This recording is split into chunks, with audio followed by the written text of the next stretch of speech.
34장. 주님께서 모세에게 말씀하셨다. 이스라엘 자손에게 명하여라. 그들에게 다음과 같이 말하여라. 너희는 이제 곧 가나안 땅에 들어가게 된다. 이 땅은 너희가 유산으로 받을 땅인데 다음과 같이 사방 경계를 정한 가나안 땅 전체를 일컫는다. 너희 영토의 남쪽은 에돔의 경계선과 맞닿는 신광야에서부터 시작된다. 그러므로 너희 영토의 남쪽 경계는 동쪽의 사해 끝에서부터 시작된다. 너희의 경계선은 아그라빔 비탈 남쪽을 돌아 시인을 지나 가데스바네아 남쪽 끝까지 갔다가 또 하사라달로 빠져 아스몬까지 이른다. 경계선은 더 연장되어 아스몬에서부터 이집트 국경지대의 강을 따라 지중해가 시작되는 곳까지 이른다. 서쪽 경계는 지중해와 그 해안선이다.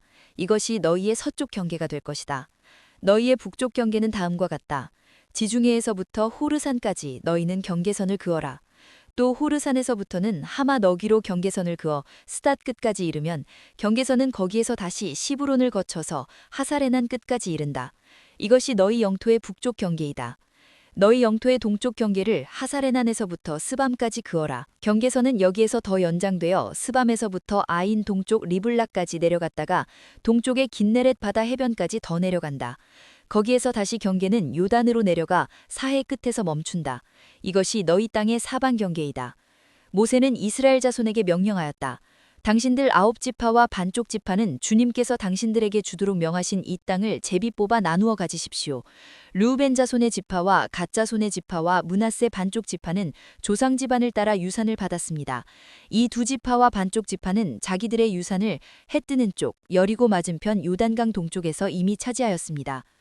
주님께서 모세에게 말씀하셨다. 너희에게 유산으로 땅을 나누어 줄 사람들의 이름은 제사장 엘르아살과 눈의 아들 여우수아이다. 너희는 또 땅을 유산으로 나누어 줄 사람을 지파마다 한 사람씩 대표로 뽑아라. 다음은 그 사람들의 명단이다.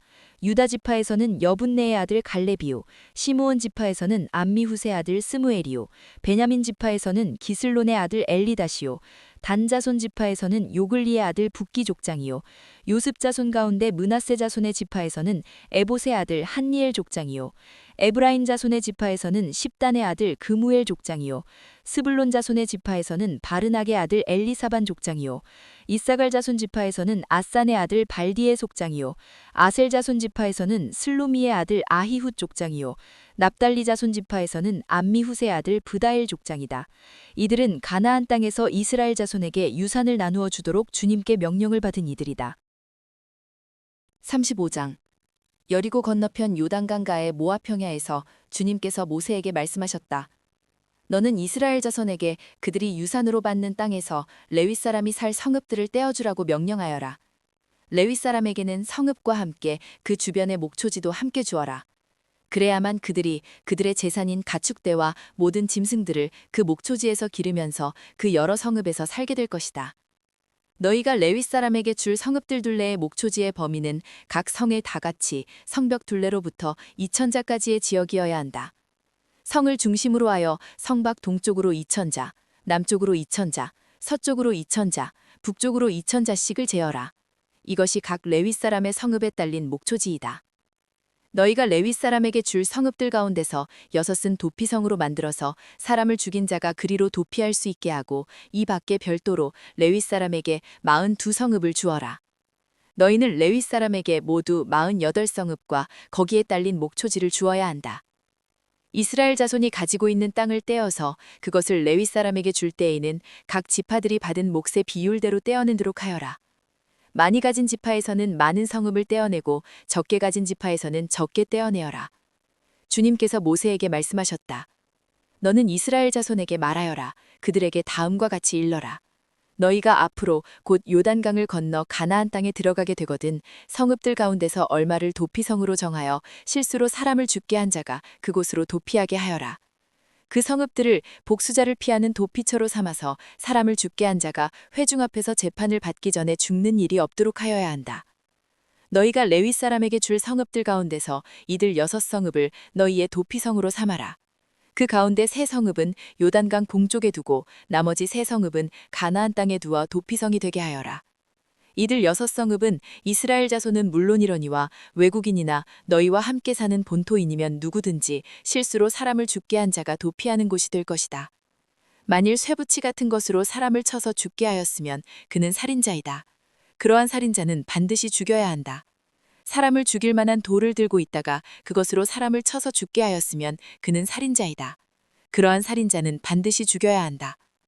이러한 경우에 그 살인자를 죽일 사람은 피해자의 피를 보복할 친족이다. 그는 그 살인자를 만나는 대로 죽일 수 있다. 미워하기 때문에 밀쳐서 죽게 하거나 몰래 숨어 있다가 무엇을 던져서 죽게 하거나 원한이 있어서 주먹으로 쳐서 사람을 죽게 하였으면 그는 살인자이다. 그러한 살인자는 반드시 죽여야 한다. 피를 보복할 친족은 어디서 그를 만나든지 그를 죽일 수 있다.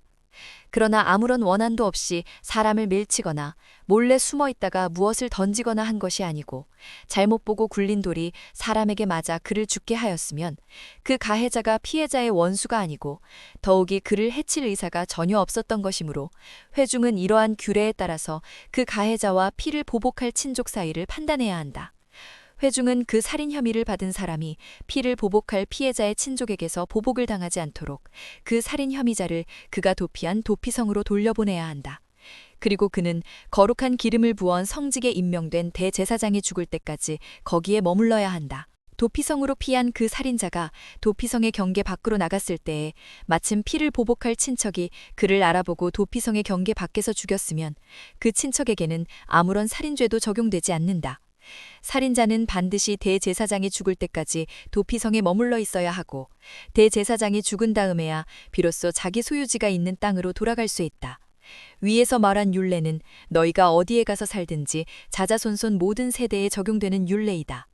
누구든지 사람을 죽인 사람은 살인자이므로 반드시 죽여야 한다. 그러나 거기에는 증인들이 있어야 한다.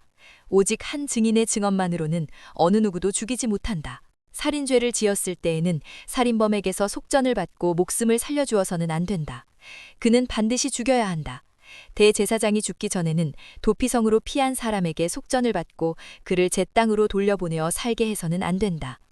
너희가 사는 땅을 더럽히지 말아라. 피가 땅에 떨어지면 땅이 더러워진다. 피가 떨어진 땅은 피를 흘리게 한 그 살해자의 피가 아니고서는 깨끗하게 되지 않는다. 너희가 사는 땅, 곧 내가 머물러 있는 이 땅을 더럽히지 말아라. 나 주가 이스라엘 자손과 더불어 함께 머물고 있다. 36장 요셉 자손 가문 가운데 므낫세의 손자이자 마길의 아들인 길르앗 자손 가문이 있는데 바로 길르앗 자손에 속한 각 가문의 우두머리들이 나서서 모세와 이스라엘 자손의 지도자들인 각 가문의 우두머리 앞에 나와서 이렇게 말하였다.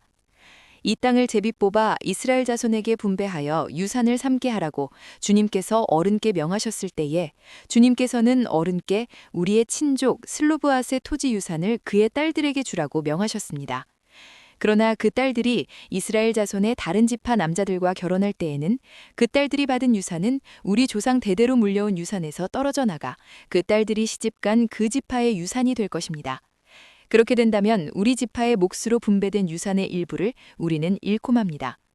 이스라엘 자손이 누리는 희년이 되어도 그 딸들이 물려받은 유산은 그 딸들의 시집 지파의 유산에 합쳐질 것이므로 결국 우리는 조상 대대로 물려받은 지파 유산에서 그만큼의 유산을 잃는 것입니다. 주님의 명을 받들어 모세가 이스라엘 자손에게 명령하였다. 요셉 자손 지파의 말이 옳소. 주님께서는 슬로브와 딸들의 경우를 두고 이렇게 명하셨소. 그 딸들은 자기들의 마음에 드는 남자가 있으면 누구하고든지 결혼할 수는 있소. 그러나 그들이 속한 조상 지파의 가족에게만 시집갈 수 있소. 이스라엘 자손의 지파 유산이 이 지파에서 저 지파로 옮겨지는 일이 없어야 이스라엘 자손 각자가 자기 조상으로부터 물려받은 지파의 유산을 그대로 간직할 수 있을 것이요. 이스라엘 자손 지파 가운데서 유산을 받은 딸들은 누구나 자기 조상 지파의 가족에게로 시집가야 하오. 그래야만 이스라엘 자손 마다마다 조상으로부터 물려받은 유산을 간직할 수 있을 것이요. 지파의 유산이 한 지파에서 다른 지파로 옮겨지는 일이 없어야 이스라엘 자손 각 지파가 제각기 물려받은 유산을 그대로 간직할 수 있을 것이요. 그리하여 슬로브앗의 딸들은 주님께서 모세에게 명하신 대로 하였다. 슬로브앗의 딸들 곧 말라와 디르사와 호글라와 밀가와 노아는 모두 자기 사촌 오라버니들과 결혼하였다. 그 딸들이 모두 요셉의 아들인 므낫세 자손 가문과 결혼하였기 때문에 그들이 받은 유산은 자기 조상의 가문과 지파에 그대로 남아 있었다. 이것은 주님께서 여리고 건너편 요단강가의 모압 평지에서 모세를 시켜 이스라엘 자손에게 말씀하신 명령과 규례이다.